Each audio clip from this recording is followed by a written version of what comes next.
Hello everyone, and thank you once again for joining us for another Sunday's edition of Alaska Weather. I'm meteorologist Dave Percy. Up on the hazardous weather graphic, same zones highlighted as yesterday. Out here over the Bering Sea, St. Lawrence Island, high surf advisory, same thing out for the western or the Bering Strait coastline here into the Seward Peninsula and also the northwest coast. That's a high surf advisory. Water levels, high tides 2 to 4 feet above what you'd normally expect. And also due to the strong northerly winds here, the heavy surf there, especially on the north shore of the St. Lawrence Island area there. And the high surf advisory there is out until Tuesday morning. Otherwise, high wind advisory still out here for the Alaska Range through the passes west of the toe cutoff. Winds gusting above 60 miles an hour today, quite windy through Delta Junction this afternoon, as well as Copper River Basin. And this advisory out tonight and into tomorrow. On satellite, you can see vividly here that frontal boundary, which is a lot more impressive looking than it was yesterday when it was farther back out in the Bering Sea and the Aleutians, and brought a lot more rain than what they got out there too to areas here over much of the central and western interior zones. Low pressure here tracking westward as well. Another trough right through here bringing clouds and rain. Togiak, Kuskokwim Bay northward there all the way up into Kotzebue. And rain now showing up along the eastern Arctic coast as that moisture streams off to the northeast. You can see southeast coast here pretty nice comparatively. More clouds than what this imagery is showing up, but it's basically a dry day there. Some isolated showers occurring earlier down to the south, but nothing very significant at all. And rolling this through again, low pressure right in this area, just south of Nunivak Island, and the front here approaching in the Alaska Range, and will be pushing across Cook Inlet here in the next few hours, edging its way eastward across Cook Inlet. And pretty gusty winds, south winds as high as 40 miles an hour at Anchorage International Airport today, and Seward 35 out of the south-southwest, Copper River Basin there, Gulkana reporting gusts from the south 40 to 45 miles an hour, peak wind gusts, and also the strong winds through the western Alaska Range. Back to the west, northerly winds, pretty brisk, as high as 40 miles an hour at Gamble, Savunga, and through the Bering Strait, quite windy. Back toward Point Hope, seeing gusts 45 miles an hour there. So quite windy here on the backside of that with those northerly winds. Arctic coast again, lighter on the winds, but rain reaching the Kaktovik Barter Island area, rain across the Brooks Range, back down in toward Kotzebue. They picked up about half an inch of rain during the day today at Kotzebue. Iliamna had nearly an inch fall in that area, and up northwest Susitna Valley, Ruth Glacier picked up 1.5 inches of rain, again during a 12-hour period ending this afternoon. And rain now showing up along the North Gulf Coast, Prince William Sound, Kenai Peninsula, with gusty winds through the passes of south central Alaska, and also windy out here over the Aleutians. 40 to 50 mile an hour wind gusts continue today for the Adak-Atka area with very isolated showers, not much in the way of any precipitation out there at all. Rain ending here over the Unalaska area, gusty winds there as well, with gusts 35 or 30 to 40 miles per hour at times. And then lighter winds, but a lot of moisture flowing northward here in that southerly flow in advance of the low center, bringing again about 2/3 of an inch of precipitation to Nikolai during the day today. So fair amount of rain in this batch of moisture, as well as associated with the main frontal boundary. And looking at the forecast for tonight, this low slowly moves up toward to just west of Kuskokwim Bay. Front pushes eastward here, and by say around 4 a.m. in the morning, roughly lying in this position. And that'll take the heavier precipitation with it, but beginning to weaken now. But overnight tonight, look for moderate, possibly briefly heavy periods of rain along the North Gulf Coast, southern coast of the Kenai Peninsula, Prince William Sound, especially northwest Prince William Sound. And that'll be advancing eastward there and increasing places like Yakutat. Possibly chance of rain reaches northern Panhandle toward morning. And this old boundary up here to the north, that'll keep periods of rain going from Kotzebue Sound across the Brooks Range to the eastern Arctic coast. May not see any precipitation at all for the central Arctic coast. Even back to the west here it'll probably be southwest of Point Ley. Otherwise, low clouds and fog along and off the Arctic coast. Winds lighter out here back to the west. Still a risk of a shower for AKwx, probably dry for Shemya. And stays windy. St. Lawrence Island again with the high surf advisory. Gusty northwest winds for the Perblofs, but not too serious. Isolated showers as well. High pressure holding over the southern southeast coast here, so it'll stay dry and continue to try to deflect most of this moisture northward, at least initially, but the entire pattern still shifting to the east. And there'll be quite an extensive area of low clouds and fog along and off the coast, possibly forming over the inside waters as well later tonight. And then for tomorrow, that high weakening, and that's going to have quite a weakening effect on the front as well. Really just dashing in as a trough now, but rain won't be as heavy, but it'll rain probably the entire day at Yakutat. Chance of rain over the northern panhandle. Otherwise, partly to mostly cloudy or partly sunny with isolated showers over the central and southern part of the southeast coast. And really not too bad there. Low pressure moves inland now over the southwest interior. Gusty north winds, northeast winds. Still pretty brisk tomorrow across the Chukchi Sea through the Bering Strait, St. Lawrence Island. That's why those high surf advisories continue through tomorrow and probably tomorrow night and into early Tuesday. Lighter winds for the Perblofs, gradually diminishing winds here for the eastern Aleutians, staying quite windy across the Alaska Peninsula. And stays pretty breezy here across south central Alaska with periods of rain as that batch of moisture to the west today shifts eastward and continues to be fed by that south-southwesterly flow. Back to the west, weak system, low clouds, fog, and drizzle, not much in the way of wind with that. And then for Tuesday, that slides southeastward a little bit, now actually weakens, but probably some IFR associated with it and a little bit of moisture. Low pressure now over the Seward Peninsula, quite weakened from what it was. 994 millibars, isolated thunderstorms right through here. Trough up to the northwest there, band of light precipitation. Kotzebue Sound again, Kivalina, Noatak Valley, all the way to the eastern Arctic coastal areas, but that'll be pretty light precipitation, a little heavier in the Brooks Range. Dry over the eastern interior from the Alaska Range northward into the Yukon Flats. Thunderstorms here possible, scattered, isolated from northern Sitna Valley westward there to the Nulato Hills. And this trough, pretty potent trough there, potent enough that it'll keep rain going at times across the southeast coast, as well as up definitely toward Yakutat, and then back to the west, Prince William Sound, Kenai Peninsula. South central Alaska looks mostly cloudy and pretty showery. Showers scatter out, become a little less numerous down toward Kodiak Island there due to westerly flow, so that may result in a little bit of clearing there as the bulk of the moisture with this trough shifts off to the east, and then counterclockwise flow around this system keeps onshore flow into Bristol Bay, so I'll keep it unsettled, occasionally damp there, and a little bit windier, pick the winds up across St. Lawrence Island and along the Yukon Delta coast with this trough, but again, nothing too strong. And winds diminish, stay northerly, but diminish considerably here, especially into the afternoon Tuesday, St. Lawrence Island through the Bering Strait and up across the Chukchi Sea. And moving on to the forecast lows for tonight, right around the frost point here for the eastern and central Arctic coast, moving into right around 40 there for Point Hope.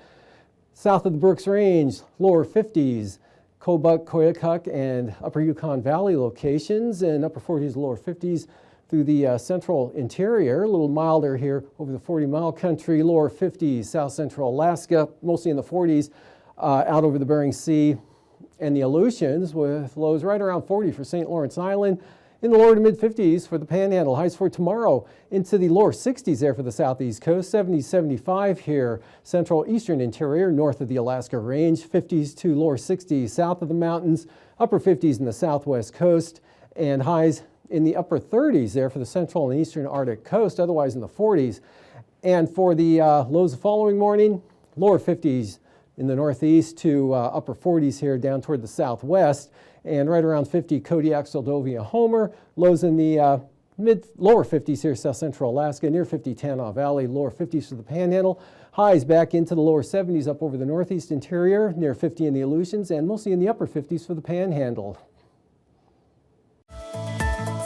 And now, aviation weather around Alaska.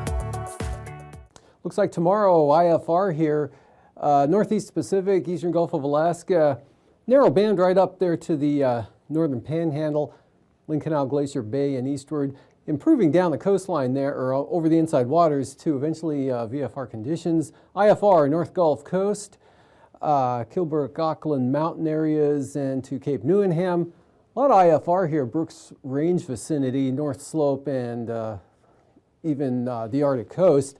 Marginal VFR, St. Lawrence Island, Seward Peninsula, on down till you hit the IFR just near Nikolsky, all the way out toward the Komodorskis. And then for the afternoon, that retreats back to about Atka, the IFR does, and still extends mostly out to Shimi and Attu. Less IFR along the Brooks Range, but marginal VFR holding across the mountains there. Some VFR breaking out in the North Slope. IFR, narrow band here, right along the Coast Range, into the northern Panhandle. VFR way down south, marginal for the Gulf, mostly marginal for Kodiak Island. And then for Tuesday morning, IFR back along the Arctic coast there, but looks like you go the entire night with VFR over portions of the North Slope. IFR, Central Brooks Range, south of the mountains, VFR, Yukon Flats, Upper Tanana, all of the Tanana Valley into the 40-mile country, Copper River Basin. IFR lingering here along the eastern slopes of the Western Alaska Range, North Gulf Coast, along the Panhandle, over toward the border, and also IFR back roughly from about Atka on out to the west there, with the marginal VFR covering everywhere else right up to the coastline, to the Bering Strait. And then for Tuesday afternoon, we've got marginal VFR right along the coast there, and then down into the western Brooks Range area. Still VFR central eastern interior, down to the Alaska Range. VFR Cook Inlet into the Manuska and Sitna Valley areas, with the still some lingering IFR on the eastern slopes of portions of the western Alaska Range. IFR along the Coast Range, into the Panhandle, a little more widespread now in the afternoon, and IFR, southwest Bering, and the western Aleutians, a little ways east of, or west of Nikolsky there, and some VFR conditions breaking out around Kodiak Island. Passes tomorrow, Anatuvik looks IFR, maybe a little better, probably will be a little better for Adigan, call it marginal there. And for Lake Clark and Merrill, IFR, lowest conditions, both eastern entrances, same thing for Rainy, except I'll go marginal for the pass, and IFR on the east side with windy, marginal VFR, and for Isabel, marginal VFR, as well as Mentasta. Mentasta will be VFR tomorrow, and Tanita will be marginal VFR at times, possibly going to be right on the edge of that threshold. And then Portage, though, optimistically, I'll say marginal VFR even on the eastern entrance. And for Chilkoot and White, marginal VFR and gradually deteriorating to IFR as the afternoon wears on toward evening. And for freezing levels, 2,000 feet here in northern Bering Sea, up along the central Arctic coast, gradually sloping up to about 6,000 feet into the interior, 8,000 feet over toward the eastern border. And the Panhandle here, right around 10,000 feet there, with 12,000 feet down toward Dixon Entrance, and 4,000 to 10,000 feet, kind of a gradient out here over the southern Bering Sea to the eastern Aleutians. Icing tomorrow, widespread area of isolated moderate rime icing possible here. A little less back to the west here, heavier along the North Gulf Coast. Could be some widespread moderate rime icing here due to the terrain enhancement due to the wind flow and the still low to moisture coming up from the south. Jet stream showing upper level low now, slowly drifting inland over the southwest interior. And the main jet here, north-northwest, 60 to 80 knots over the central Bering, comes around, southerly 60 knots, North Gulf Coast. That'll keep the moisture flowing northward, and at 9,000 feet, slowly moving low, advancing in toward Kuskokwim Bay, another weaker system up here near the Bering Strait. South to north flow, still pretty brisk, 35 to 45 knots into the southern interior, much lighter up to the north, northwest 25 to 35 over the Aleutians, southern Bering, and a little brisk there in northern Panhandle, but 3,000 feet lighter there. South to north flow, 25 to 30 here, coming into the North Gulf Coast, lighter up to the north there, and north-northwest 30 to 35 over the Bering Sea and the Aleutians. Turbulence, moderate chop, southern Alaska, all the way out toward the Komodorskis.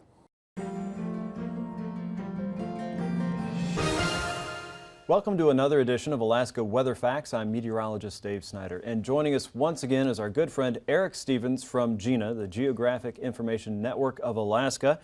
He is here and has been here many times to talk to us about weather satellites and how those can help Alaskans understand our weather, how we can do better detection, keep more people safe from things even like volcanic ash.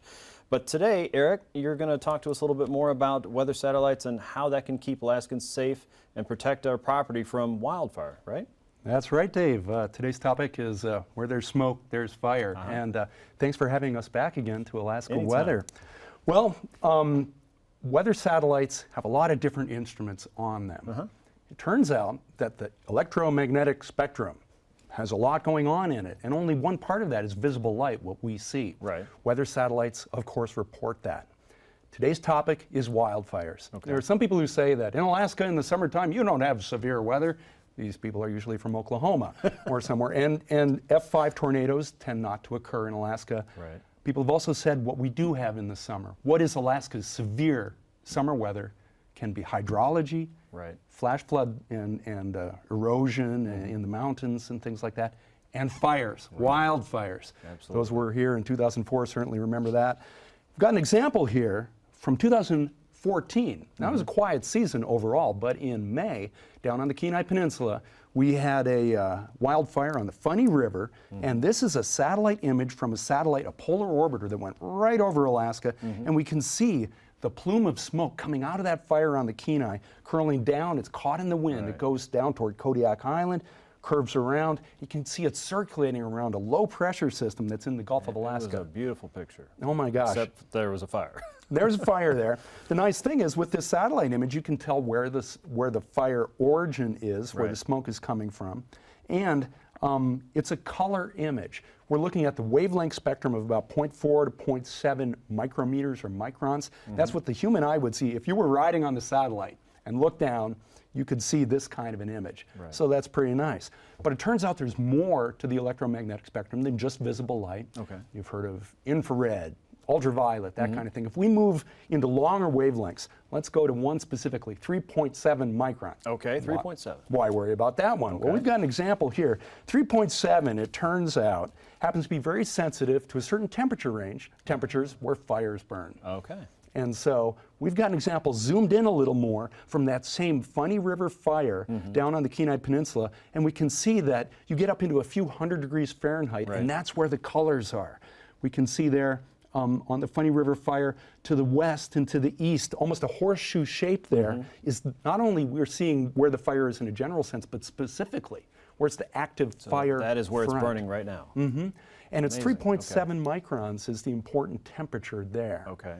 That's right. So this is really important to firefighters on the ground, people that are making plans and directing the firefighters on where they need to go and cut the trenches and keep people safe. You know it. If you want to fight that fire, you got to know where it is. Okay. You got to know the leading edge. We've also got a movie loop, nothing quite like animating it in time. Yeah. You can see the fire spreading out over time with a succession of film or succession of images. Now this is one channel, 3.7 micron. You know, we looked at that color smoke image before. Right. And that's actually a red, a green, and a blue. That's how you get color imagery. What if you took 3 different wavelengths in the infrared? You went from like 2.2 micron, 1.5 micron, up to 3.7. You mix them together, you get this other kind of color image, which is even a better way to sharply bring out the details of where that leading edge of the fire is. Okay. You'll note, though, in the infrared, guess what? We don't see the smoke. That's too bad. And on these movie loops, you can see the clouds go by. These channels can't see through clouds. The lesson is there's no one perfect solution. You got to have the visible, you got to have some of that infrared single 3.7 channel, some of the infrared mixing to help get a different perspective. Another one, we've talked before about a fun channel called the day-night band. Yes, one of my favorites. Oh yeah, and in Alaska in the winter, it's great. We got all this darkness. The day-night band is so sensitive to seeing light. You can see features that otherwise aren't available. Now in Alaska, when you have a forest fire, it tends to be light out all the time. Right. It's our summer. But we can go down south to the Rim Fire in California in 2013. Now, okay, it was in California, not Alaska, but Alaskan crews went down to fight that fire, so we Fair can enough. talk about it here on Alaska Weather. Here we have a 3.7 micron channel shot of the rim fire, again, kind of a horseshoe shape, showing that active fire front down there. And then we'll look again to the day-night band the visible light, and then you can see how the fire is all bright. You can see the active fire front and actually the city lights over there too. Turns out that the cities, while they're active in a social sense, are not really hot in a fire sense. So they don't show up in the 3.7 micron. They're not hot like a fire is, but the fire in the cities look the same from a visible light perspective. And a fun thing here too is that we can see the smoke plume going north from the rimfire on the day-night band. So if we were ever to have, like in 2004 in Alaska, you get dark at night, we still had an active fire season that year. Right. That was, you know, that really bad year. The day-night band didn't exist then, but if we had fires now in August, we could use it then. The lesson here is weather satellites, they offer many different wavelengths of light. Some are used for different purposes, and some of these we just looked at tonight are especially helpful here in Alaska to find and to track the behavior of these wildfires so the crews can go out there and do their jobs. Sure, sure. So a satellite toolbox for the firefighting crews and the fire weather forecasters, and it just underlines how important satellites are, especially for Alaska and our mission for the National Weather Service to protect life and property, and also to enhance the national economy. So wonderful stuff there, Eric. And people can look at pictures like this anytime by going to gina.alaska.edu. You'll find images there all around Alaska at various times of the year, and not just about fire weather, but volcanic ash and smoke and anything else you want to check out. They're always beautiful pictures and always interesting to look at no matter what time of the day. Thanks again for joining us, Eric. We appreciate it and welcome you back anytime. For this edition of Alaska Weather Facts, I'm meteorologist Dave Snider. See you next time.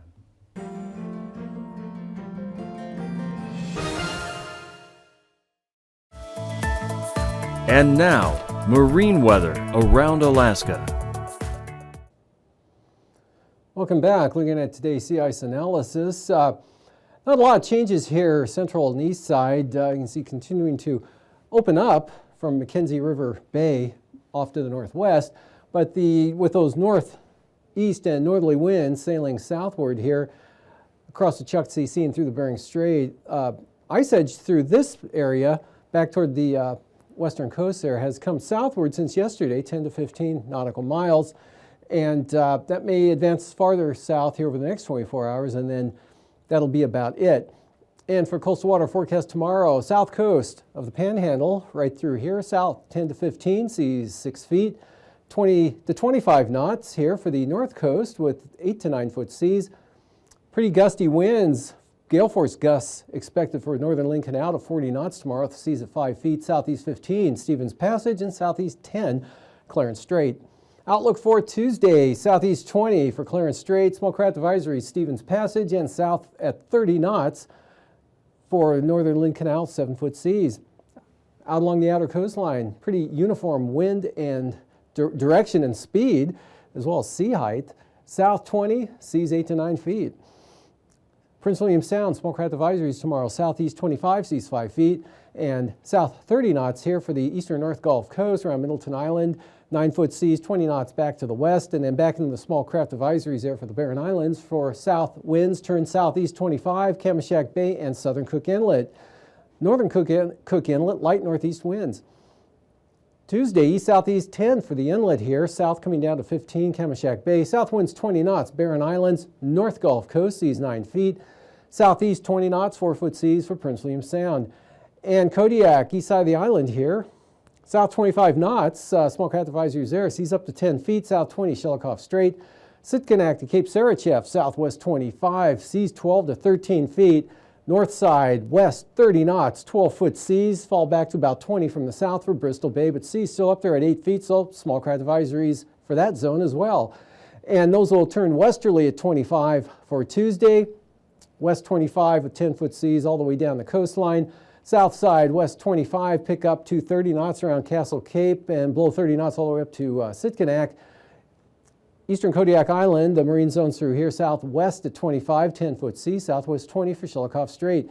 Out in the Aleutians, western zones, west 25 knots, seas 8 to 9 feet, Adak and Atka, west-northwest 20 to 25, and west-northwest 25 to 30 there for the Fox Islands with seas running 11 to 13 feet.